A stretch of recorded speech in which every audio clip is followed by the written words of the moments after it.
ॐ श्री गणेशाय नमः। अथ श्री सूर्यमण्डलस्तोत्रम्।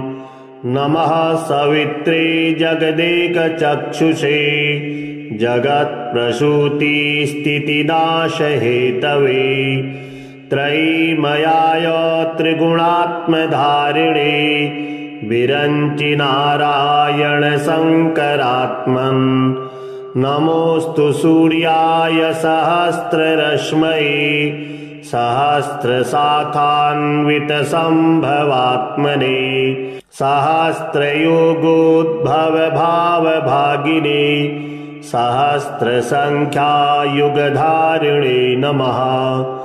यन्मण्डलं दीप्तकरं विशालं रत्नप्रभं तीव्रमनादिरूपम् दारिद्र्यदुःखक्षयकारणं च पुनातु मां तत्सवितुर्वरेण्यम्।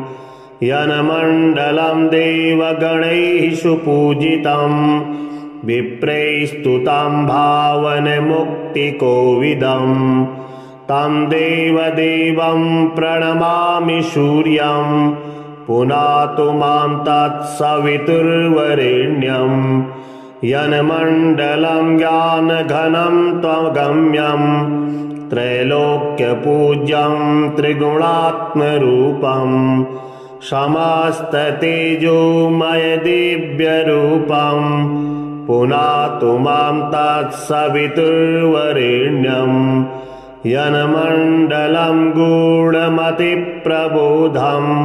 धर्मस्य वृद्धिं कुरुते जनानां यत्सर्वपापक्षयकारणं च पुनातु मां तत्सवितुर्वरेण्यम्।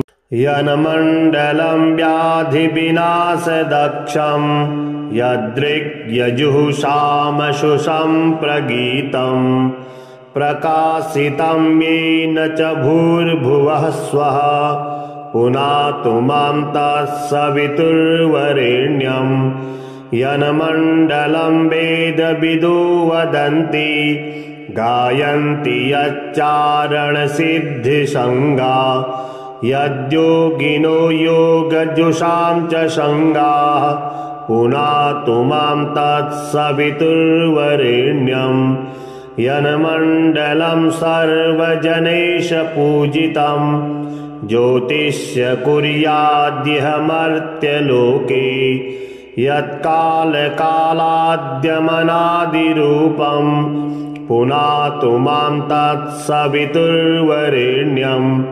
यन्मण्डलं विष्णुचातुर्मुखाख्यं यदक्षरं पापहरं जनानां यत्कालकल्पक्षयकारणं च पुनातु मां तत्सवितुर्वरेण्यम्।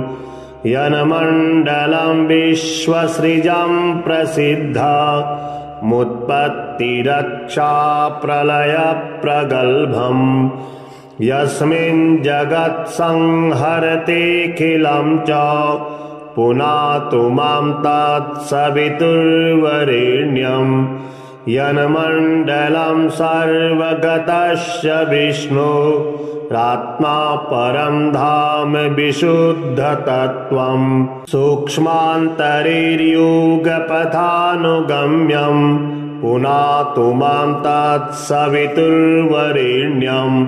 यन्मण्डलं वेदविदो वदन्ति गायन्ति यच्चारणसिद्धसङ्गा यन्मण्डलं वेदविदः स्मरन्ति पुनातु मां तत्सवितुर्वरेण्यम्।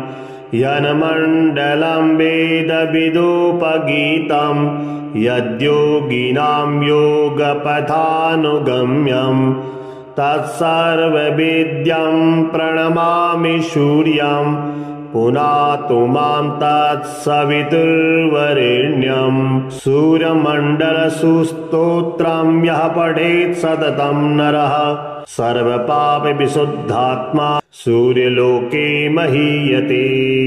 नमः सवित्रे जगदेकचक्षुषे जगत्प्रसूतिस्थितिनाशहेतवे त्रयीमयाय त्रिगुणात्मधारिणे विरञ्चि नारायण शङ्करात्मन् नमोऽस्तु सूर्याय सहस्ररश्मये सहस्रशाखान्वितसम्भवात्मने सहस्रयोगोद्भवभावभागिने सहस्रसङ्ख्यायुगधारिणे नमः यन्मण्डलं दीप्तकरं विशालं रत्नप्रभं तीव्रमनादिरूपं दारिद्र्यदुःखक्षयकारणं च पुनातु मां तत्सवितुर्वरेण्यं यन्मण्डलं देवगणैः सुपूजितं विप्रैस्तुतं भावनमुक्तिकोविदं तं देवदेवं प्रणमामि सूर्यं पुनातु मां तत्सवितुर्वरेण्यं यन्मण्डलं ज्ञानघनं त्वगम्यं त्रैलोक्यपूज्यं त्रिगुणात्मरूपं समस्ततेजोमयदिव्यरूपं पुनातु मां तत्सवितुर्वरेण्यं यन्मण्डलं गूढमतिप्रबोधं धर्मस्य वृद्धिं कुरुते जनानां यत्सर्वपापक्षयकारणं च पुनातु मां तत्सवितुर्वरेण्यं यन्मण्डलं व्याधिविनाशदक्षं यदृग्यजुषामशुषं प्रकाशितं येन च भूर्भुवः स्वः पुनातु मां तत्सवितुर्वरेण्यं यन्मण्डलं वेदविदो वदन्ति गायन्ति यच्चारणसिद्धिसङ्गा यद्योगिनो योगजुषां च सङ्गाः पुनातु मां तत्सवितुर्वरेण्यं यन्मण्डलं सर्वजनैः पूजितं ज्योतिष्य कुर्याद्यह मर्त्यलोके यत्कालकालाद्यमनादिरूपं पुनातु मां तत्सवितुर्वरेण्यं यन्मण्डलं विष्णुचातुर्मुखाख्यं यदक्षरं पापहरं जनानां यत्कालकल्पक्षयकारणं च पुनातु मां तत्सवितुर्वरेण्यं यन्मण्डलं विश्वसृजं प्रसिद्धमुत्पत्तिरक्षाप्रलयप्रगल्भं यस्मिन् जगत्संहरतेऽखिलं च पुनातु मां तत्सवितुर्वरेण्यं यन्मण्डलं सर्वगतस्य विष्णुरात्मा परं धाम विशुद्धतत्त्वं सूक्ष्मान्तरैर्योगपथानुगम्यं पुनातु मां तत्सवितुर्वरेण्यं यन्मण्डलं वेदविदो वदन्ति गायन्ति यच्चारणसिद्धसङ्गा यन्मण्डलं वेदविदः स्मरन्ति पुनातु मां तत्सवितुर्वरेण्यं यन्मण्डलं वेदविदोपगीतं यद्योगिनां योगपथानुगम्यं तत्सर्ववेद्यं प्रणमामि सूर्यं पुनातु मां तत्सवितुर्वरेण्यं सूर्यमण्डलस्तोत्रं यः पठेत् सततं नरः सर्वपापविशुद्धात्मा सूर्यलोके महीयते।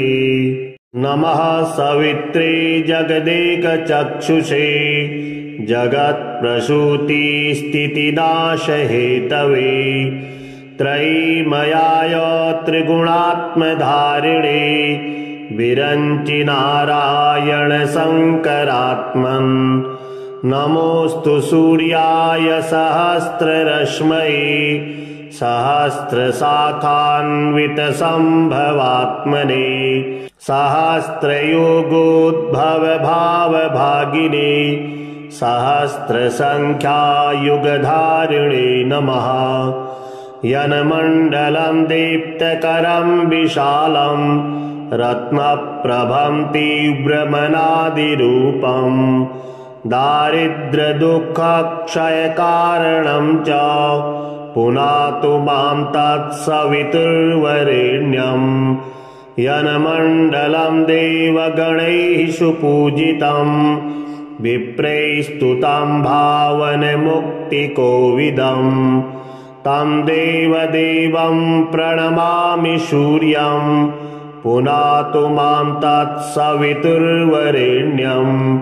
यन्मण्डलं ज्ञानघनं त्वगम्यं त्रैलोक्यपूज्यं त्रिगुणात्मरूपं समस्ततेजोमयदिव्यरूपं पुनातु मां तत्सवितुर्वरेण्यं। यन्मण्डलं गूढमतिप्रबोधं धर्मस्य वृद्धिं कुरुते जनानां यत्सर्वपापक्षयकारणं च पुनातु मां तत्सवितुर्वरेण्यं। यन्मण्डलं व्याधिविनाशदक्षं यदृग्यजुषामशुषं प्रगीतं प्रकाशितं येन च भूर्भुवः स्वः पुनातु मां तत्सवितुर्वरेण्यं। यन्मण्डलं वेदविदो वदन्ति गायन्ति यच्चारणसिद्धिसङ्गा यद्योगिनो योगजुषां च सङ्गाः पुनातु मां तत्सवितुर्वरेण्यं। यन्मण्डलं सर्वजनैः पूजितं ज्योतिष्य कुर्याद्यह मर्त्यलोके यत्कालकालाद्यमनादिरूपं पुनातु मां तत्सवितुर्वरेण्यं। यन्मण्डलं विष्णुचातुर्मुखाख्यं यदक्षरं पापहरं जनानां यत्कालकल्पक्षयकारणं च पुनातु मां तत्सवितुर्वरेण्यं। यन्मण्डलं विश्वसृजं प्रसिद्धा मुत्पत्तिरक्षा प्रलयप्रगल्भं यस्मिन् जगत्संहरतेऽखिलं च पुनातु मां तत्सवितुर्वरेण्यं। यन्मण्डलं सर्वगतस्य विष्णो रात्मा परं धाम विशुद्धतत्त्वं सूक्ष्मान्तरैर्योगपथानुगम्यं पुनातु मां तत्सवितुर्वरेण्यं। यन्मण्डलं वेदविदो वदन्ति गायन्ति यच्चारणसिद्धिसङ्गा यन्मण्डलं वेदविदः स्मरन्ति पुनातु मां तत्सवितुर्वरेण्यं। यन्मण्डलं वेदविदोपगीतं यद्योगिनां योगपथानुगम्यं तत्सर्ववेद्यं प्रणमामि सूर्यं पुनातु मां तत्सवितुर्वरेण्यं। सूर्यमण्डलस्तोत्रं यः पठेत् सततं नरः सर्वपापविशुद्धात्मा सूर्यलोके महीयते।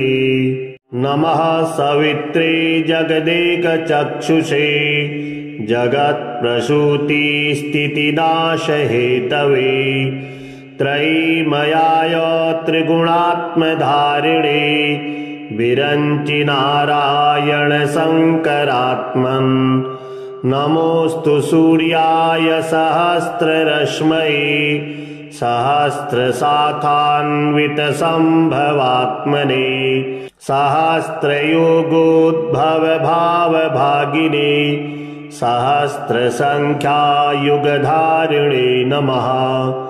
यन्मण्डलं दीप्तकरं विशालं रत्नप्रभं तीव्रमनादिरूपं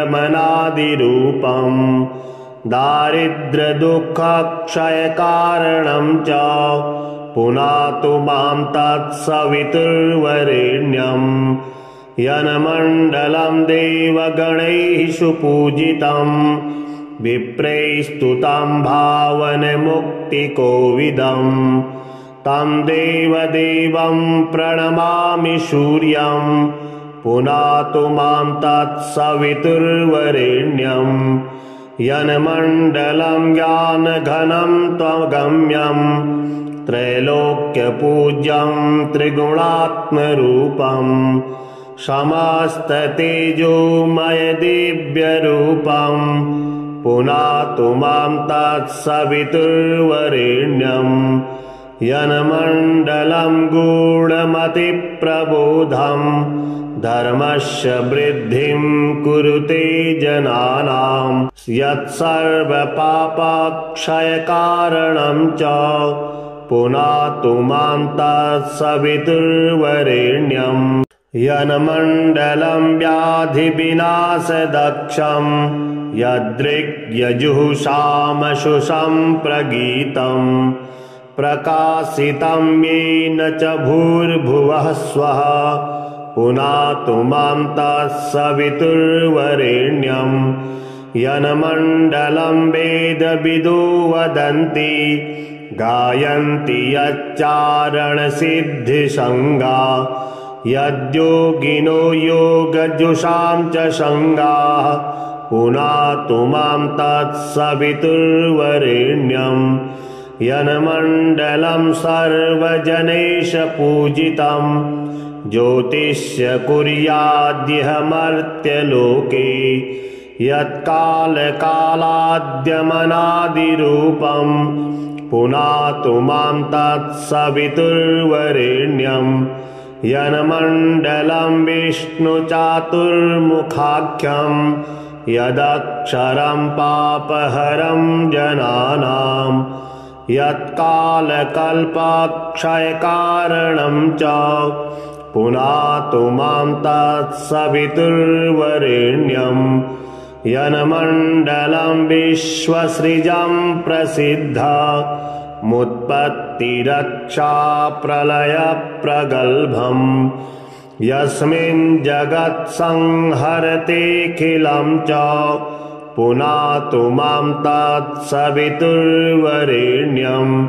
यन्मण्डलं सर्वगतस्य विष्णो रात्मा परं धाम विशुद्धतत्त्वं सूक्ष्मान्तरैर्योगपथानुगम्यं पुनातु मां तत्सवितुर्वरेण्यं।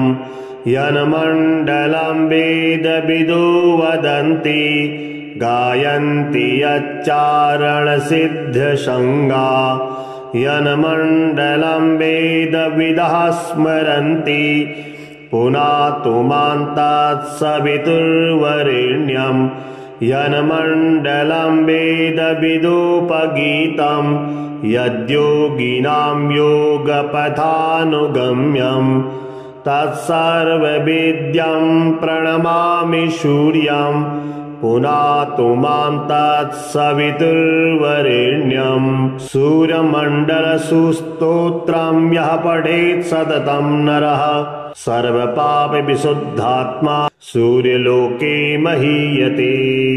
नमः सवित्रे जगदेकचक्षुषे जगत्प्रसूतिस्थितिनाशहेतवे त्रयीमयाय त्रिगुणात्मधारिणे विरञ्चि नारायण शङ्करात्मन्। नमोऽस्तु सूर्याय सहस्ररश्मये सहस्रशाखान्वितसम्भवात्मने सहस्रयोगोद्भवभावभागिने सहस्रसङ्ख्यायुगधारिणे नमः। यन्मण्डलं दीप्तकरं विशालं रत्नप्रभं तीव्रमनादिरूपं दारिद्र्यदुःखक्षयकारणं च पुनातु मां तत्सवितुर्वरेण्यं। यन्मण्डलं देवगणैः सुपूजितं विप्रैस्तुतं भावनमुक्तिकोविदं तं देवदेवं प्रणमामि सूर्यं पुनातु मां तत्सवितुर्वरेण्यं।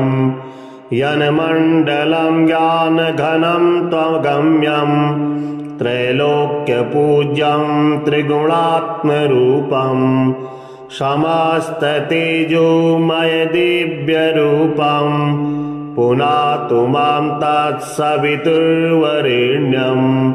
यन्मण्डलं गूढमतिप्रबोधं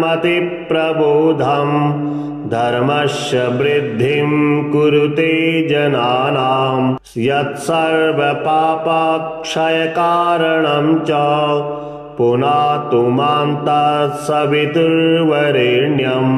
यन्मण्डलं व्याधिविनाशदक्षं यदृग्यजुषामशुषं प्रगीतं प्रकाशितं येन च भूर्भुवः स्वः पुनातु मां तत्सवितुर्वरेण्यं। यन्मण्डलं वेदविदो वदन्ति गायन्ति यच्चारणसिद्धिसङ्गा यद्योगिनो योगजुषां च सङ्गाः पुनातु मां तत्सवितुर्वरेण्यं। यन्मण्डलं सर्वजनैः पूजितं ज्योतिष्य कुर्याद्यह मर्त्यलोके यत्कालकालाद्यमनादिरूपं पुनातु मां तत्सवितुर्वरेण्यं। यन्मण्डलं विष्णुचातुर्मुखाख्यं यदक्षरं पापहरं जनानां यत्कालकल्पक्षयकारणं च पुनातु मां तत्सवितुर्वरेण्यं। यन्मण्डलं विश्वसृजं प्रसिद्धा मुत्पत्तिरक्षाप्रलयप्रगल्भं यस्मिन् जगत्संहरतेऽखिलं च पुनातु मां तत्सवितुर्वरेण्यं। यन्मण्डलं सर्वगतस्य विष्णो रात्मा परं धाम विशुद्धतत्त्वं सूक्ष्मान्तरैर्योगपथानुगम्यं पुनातु मां तत्सवितुर्वरेण्यं। यन्मण्डलं वेदविदो वदन्ति गायन्ति यच्चारणसिद्धसङ्गा यन्मण्डलं वेदविदः स्मरन्ति पुनातु मां तत्सवितुर्वरेण्यं। यन्मण्डलं वेदविदोपगीतं यद्योगिनां योगपथानुगम्यं तत्सर्ववेद्यं प्रणमामि सूर्यं पुनातु मां तत्सवितुर्वरेण्यं। सूर्यमण्डलस्तोत्रं यः पठेत् सततं नरः सर्वपापविशुद्धात्मा सूर्यलोके महीयते। नमः सवित्रे जगदेकचक्षुषे जगत्प्रसूतिस्थितिनाशहेतवे त्रयीमयाय त्रिगुणात्मधारिणे विरञ्चि नारायण शङ्करात्मन्। नमोऽस्तु सूर्याय सहस्ररश्मये सहस्रशाखान्वितसम्भवात्मने सहस्रयोगोद्भवभावभागिने सहस्रसङ्ख्यायुगधारिणे नमः। यन्मण्डलं दीप्तकरं विशालं रत्नप्रभं तीव्रमनादिरूपं दारिद्र्यदुःखक्षयकारणं च पुनातु मां तत्सवितुर्वरेण्यं। यन्मण्डलं देवगणैः सुपूजितं विप्रैस्तुतं भावनमुक्तिकोविदं तं देवदेवं प्रणमामि सूर्यं पुनातु मां तत्सवितुर्वरेण्यं। यन्मण्डलं ज्ञानघनं त्वगम्यं त्रैलोक्यपूज्यं त्रिगुणात्मरूपं समस्ततेजोमयदिव्यरूपं पुनातु मां तत्सवितुर्वरेण्यं। यन्मण्डलं गूढमतिप्रबोधं धर्मस्य वृद्धिं कुरुते जनानां यत्सर्वपापक्षयकारणं च पुनातु मां तत्सवितुर्वरेण्यं। यन्मण्डलं व्याधिविनाशदक्षं यदृग्यजुषामशुषं प्रगीतं प्रकाशितं येन च भूर्भुवः स्वः पुनातु मां तत्सवितुर्वरेण्यं।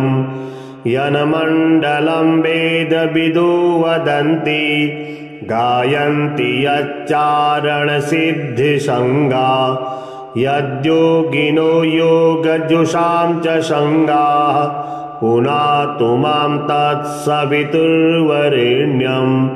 यन्मण्डलं सर्वजनैः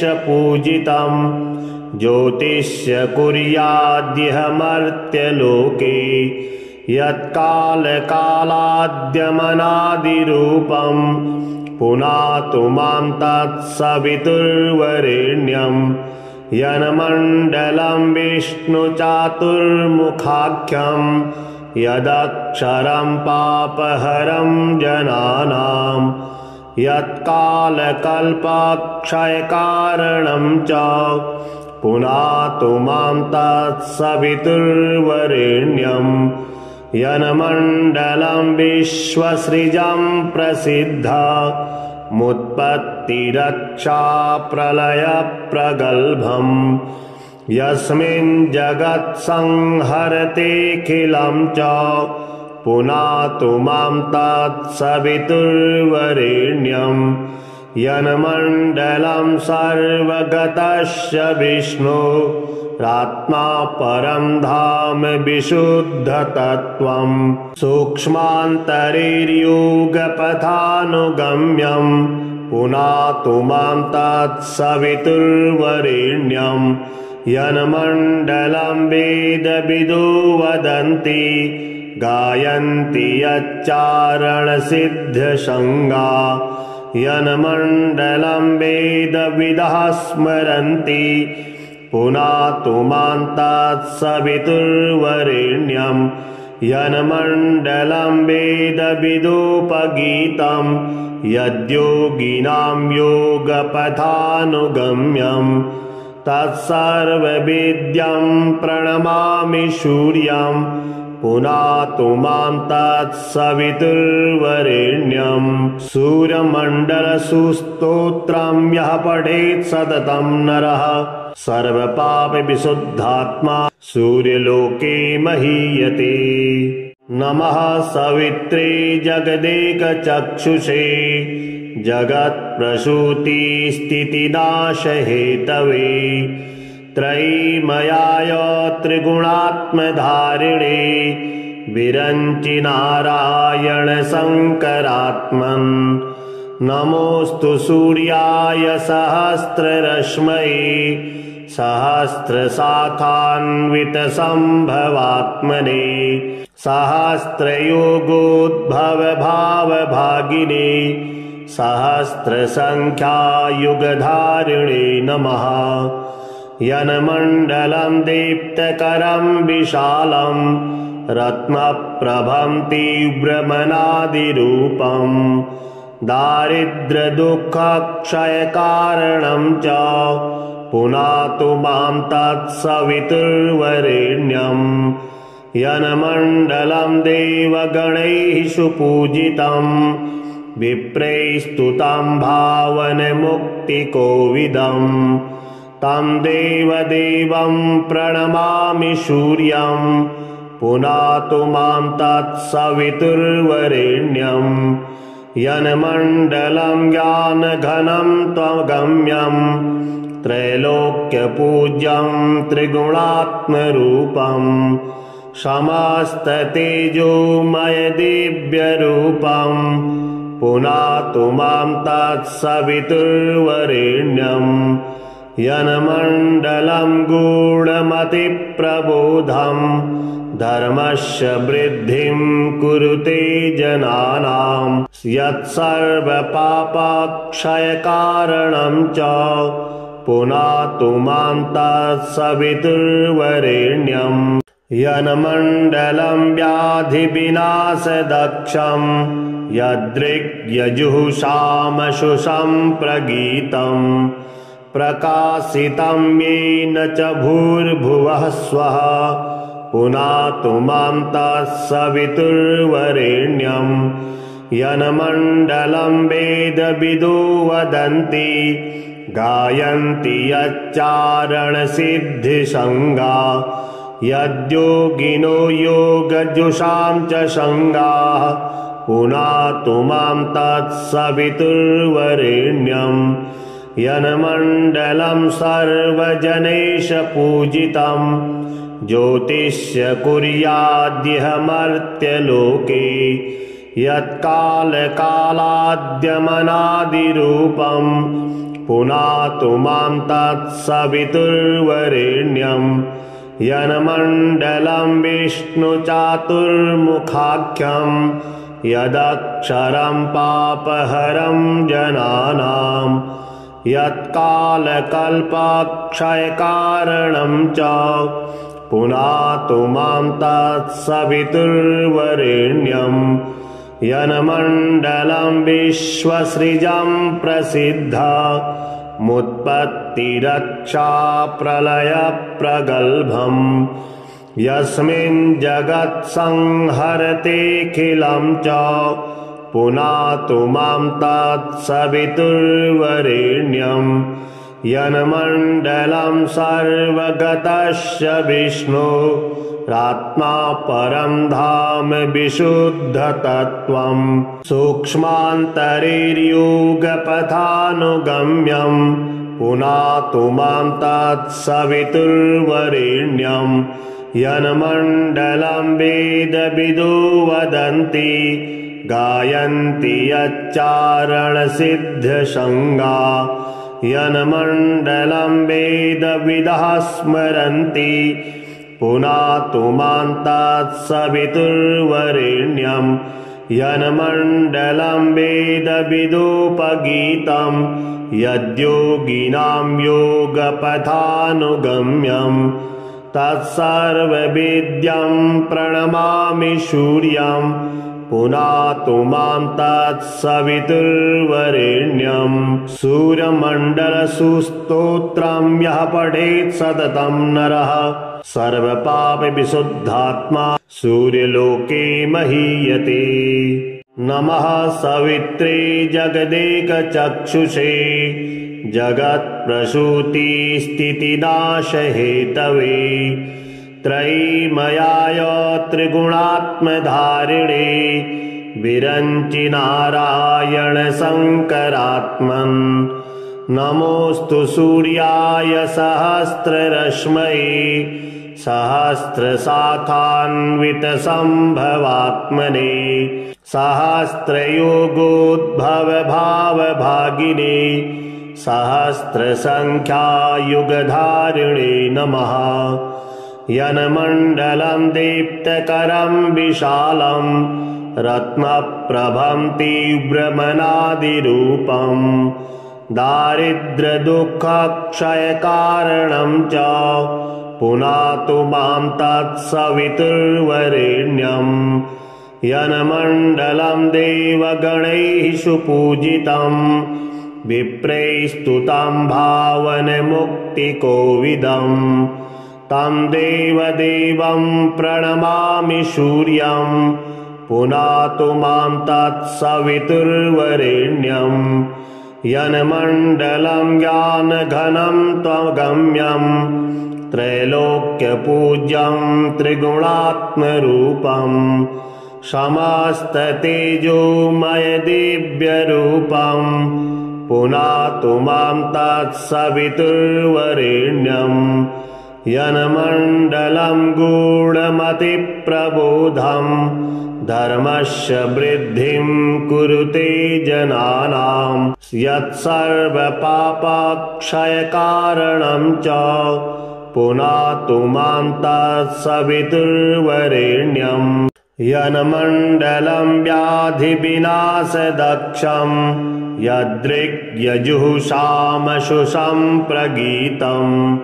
प्रकाशितं येन च भूर्भुवः स्वः पुनातु मां तत्सवितुर्वरेण्यं यन्मण्डलं वेदविदो वदन्ति गायन्ति यच्चारणसिद्धिसङ्गा यद्योगिनो योगजुषां च सङ्गाः पुनातु मां तत्सवितुर्वरेण्यं यन्मण्डलं सर्वजनैः पूजितं ज्योतिष्य कुर्याद्यह मर्त्यलोके यत्कालकालाद्यमनादिरूपं पुनातु मां तत्सवितुर्वरेण्यं यन्मण्डलं विष्णुचातुर्मुखाख्यं यदक्षरं पापहरं जनानां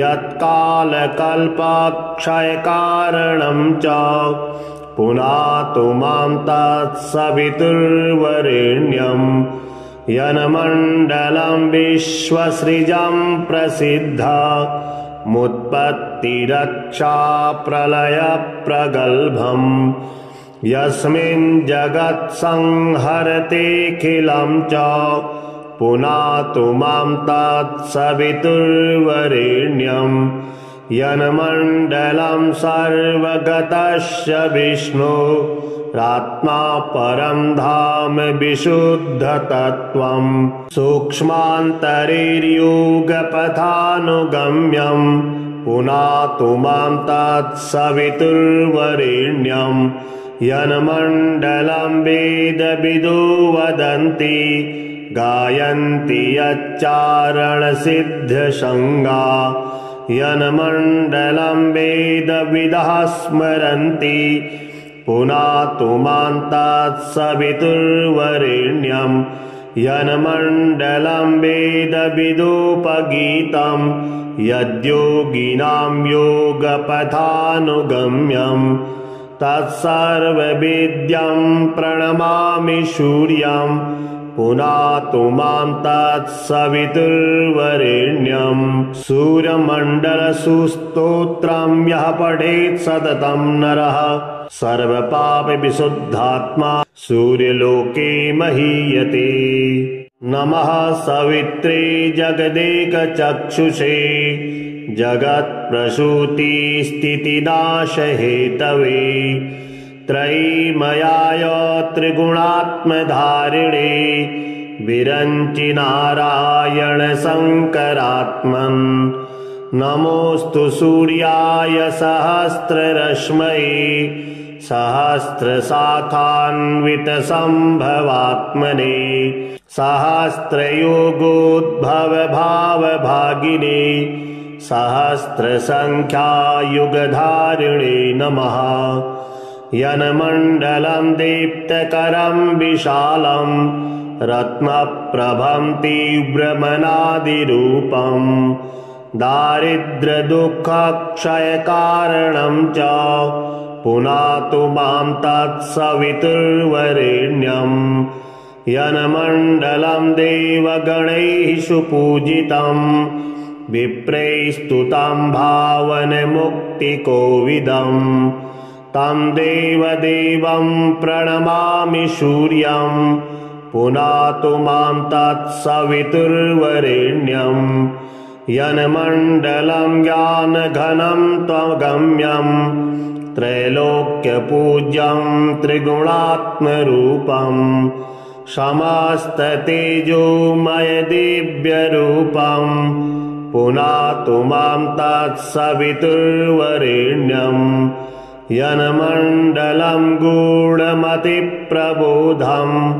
धर्मस्य वृद्धिं कुरुते जनानां यत्सर्वपापक्षयकारणं च पुनातु मां तत्सवितुर्वरेण्यं यन्मण्डलं व्याधिविनाशदक्षं यदृग्यजुषामशुषं प्रगीतं प्रकाशितं येन च भूर्भुवः स्वः पुनातु मां तत्सवितुर्वरेण्यं यन्मण्डलं वेदविदो वदन्ति गायन्ति यच्चारणसिद्धिसङ्गा यद्योगिनो योगजुषां च सङ्गाः पुनातु मां तत्सवितुर्वरेण्यं यन्मण्डलं सर्वजनैशपूजितं ज्योतिष्य कुर्याद्यह मर्त्यलोके यत्कालकालाद्यमनादिरूपं पुनातु मां तत्सवितुर्वरेण्यं यन्मण्डलं विष्णुचातुर्मुखाख्यं यदक्षरं पापहरं जनानां यत्कालकल्पक्षयकारणं च पुनातु मां तत्सवितुर्वरेण्यं यन्मण्डलं विश्वसृजं प्रसिद्धा मुत्पत्तिरक्षा प्रलयप्रगल्भं यस्मिन् जगत्संहरतेऽखिलं च पुनातु मां तत्सवितुर्वरेण्यं यन्मण्डलं सर्वगतस्य विष्णो रात्मा परं धाम विशुद्धतत्त्वं सूक्ष्मान्तरैर्योगपथानुगम्यं पुनातु मां तत्सवितुर्वरेण्यं यन्मण्डलं वेदविदो वदन्ति गायन्ति यच्चारणसिद्धसङ्गा यन्मण्डलं वेदविदः स्मरन्ति पुनातु मां तत्सवितुर्वरेण्यं यन्मण्डलं वेदविदोपगीतं यद्योगिनां योगपथानुगम्यं तत्सर्ववेद्यं प्रणमामि सूर्यं पुनातु मां तत्सवितुर्वरेण्यं सूर्यमण्डलसुस्तोत्रं यः पठेत् सततं नरः सर्वपापविशुद्धात्मा सूर्यलोके महीयते। नमः सवित्रे जगदेकचक्षुषे जगत्प्रसूतिस्थितिनाशहेतवे त्रयीमयाय त्रिगुणात्मधारिणे विरञ्चि नारायण शङ्करात्मन् नमोऽस्तु सूर्याय सहस्ररश्मये सहस्रशाखान्वितसम्भवात्मने सहस्रयोगोद्भवभावभागिने सहस्रसङ्ख्यायुगधारिणे नमः। यन्मण्डलं दीप्तकरं विशालं रत्नप्रभं तीव्रमनादिरूपं दारिद्र्यदुःखक्षयकारणं च पुनातु मां तत्सवितुर्वरेण्यं यन्मण्डलं देवगणैः सुपूजितं विप्रैस्तुतं भावनमुक्तिकोविदं तं देवदेवं प्रणमामि सूर्यं पुनातु मां तत्सवितुर्वरेण्यम् यन्मण्डलं ज्ञानघनं त्वगम्यं त्रैलोक्यपूज्यं त्रिगुणात्मरूपं समस्ततेजोमयदिव्यरूपं पुनातु मां तत्सवितुर्वरेण्यम् यन्मण्डलं गूढमतिप्रबोधं धर्मस्य वृद्धिं कुरुते जनानां यत्सर्वपापक्षयकारणं च पुनातु मां तत्सवितुर्वरेण्यम् यन्मण्डलं व्याधिविनाशदक्षं यदृग्यजुषामशुषं प्रगीतं प्रकाशितं येन च भूर्भुवः स्वः पुनातु मां तत्सवितुर्वरेण्यम् यन्मण्डलं वेदविदो वदन्ति गायन्ति यच्चारणसिद्धिसङ्गा यद्योगिनो योगजुषां च सङ्गाः पुनातु मां तत्सवितुर्वरेण्यम् यन्मण्डलं सर्वजनैः ज्योतिष्य कुर्याद्यह मर्त्यलोके यत्कालकालाद्यमनादिरूपं पुनातु मां तत्सवितुर्वरेण्यम् यन्मण्डलं विष्णुचातुर्मुखाख्यं यदक्षरं पापहरं जनानां यत्कालकल्पक्षयकारणं च पुनातु मां तत्सवितुर्वरेण्यम् यन्मण्डलं विश्वसृजं प्रसिद्धा मुत्पत्तिरक्षा प्रलयप्रगल्भम् यस्मिन् जगत्संहरतेऽखिलं च पुनातु मां तत्सवितुर्वरेण्यम् यन्मण्डलं सर्वगतस्य विष्णोरात्मा परं धाम विशुद्धतत्त्वं सूक्ष्मान्तरैर्योगपथानुगम्यं पुनातु मां तत्सवितुर्वरेण्यम् यन्मण्डलं वेदविदो वदन्ति गायन्ति यच्चारणसिद्धसङ्गा यन्मण्डलं वेदविदः स्मरन्ति पुनातु मां तत्सवितुर्वरेण्यम् यन्मण्डलं वेदविदोपगीतं यद्योगिनां योगपथानुगम्यम् तत्सर्ववेद्यं प्रणमामि सूर्यं पुनातु मां तत्सवितुर्वरेण्यम् सूर्यमण्डलसुस्तोत्रं यः पठेत् सततं नरः सर्वपापविशुद्धात्मा सूर्यलोके महीयते। नमः सवित्रे जगदेकचक्षुषे जगत्प्रसूतिस्थितिनाशहेतवे त्रयीमयाय त्रिगुणात्मधारिणे विरञ्चि नारायण शङ्करात्मन् नमोऽस्तु सूर्याय सहस्ररश्मये सहस्रशाखान्वितसम्भवात्मने सहस्रयोगोद्भवभावभागिने सहस्रसङ्ख्यायुगधारिणे नमः। यन्मण्डलं दीप्तकरं विशालं रत्नप्रभं तीव्रमनादिरूपं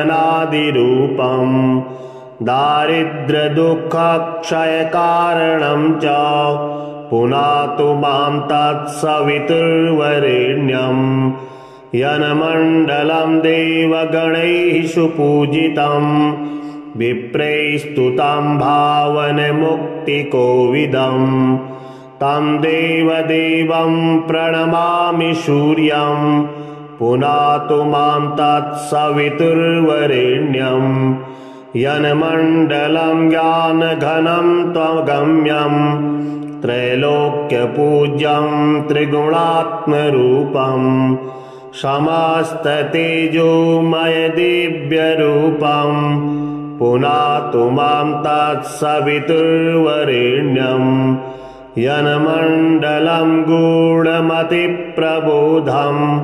धर्मस्य वृद्धिं कुरुते जनानां यत्सर्वपापक्षयकारणं च पुनातु मां तत्सवितुर्वरेण्यं यन्मण्डलं व्याधिविनाशदक्षं यदृग्यजुषामशुषं प्रगीतं प्रकाशितं येन च भूर्भुवः स्वः पुनातु मां तत्सवितुर्वरेण्यं यन्मण्डलं वेदविदो वदन्ति गायन्ति यच्चारणसिद्धिसङ्गा यद्योगिनो योगजुषां च सङ्गाः पुनातु मां तत्सवितुर्वरेण्यं यन्मण्डलं सर्वजनैः